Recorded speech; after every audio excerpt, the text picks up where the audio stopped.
Hi there. So this how to hand sew the slip stitch is helpful for a small opening in a seam that you need to sew shut and you don't want to get out your machine.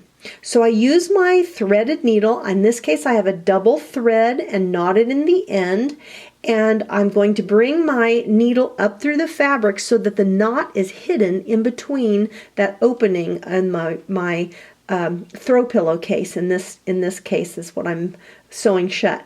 So I've pinned it shut so that I know that I'm getting it lined up, and then I slip my needle inside one edge of that seam for about 1/4 of an inch, and then I come back through the other side of the seam and out and pull that shut. So you'll see me do this a couple different times as I demonstrate, and then I'll show you pictures of it up close.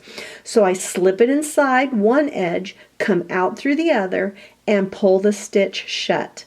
So there you can see the needle is inside the edge, coming through the other edge, and then it makes this little loop that I go ahead and pull my needle and pull that shut. So here you can see it again as I'm doing it. Now I've done this with white thread so you can see my stitches. There I am inside the edge, going through the other edge.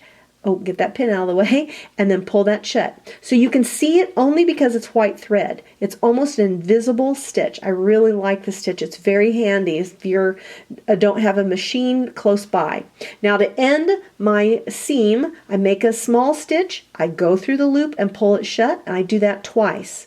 I pull a small stitch, go through the loop, pull it shut again. Then I'm going to slip that needle inside the edge of the pillowcase again, or in the edge of the seam, pull it through for about 1/2 an inch. I've got a little bit of trouble getting inside there.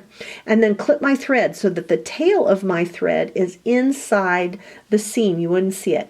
Again, this is white thread, so you're seeing it, but you wouldn't otherwise. So this is the how to hand sew the slip stitch, a very handy stitch, especially when you don't have your machine out.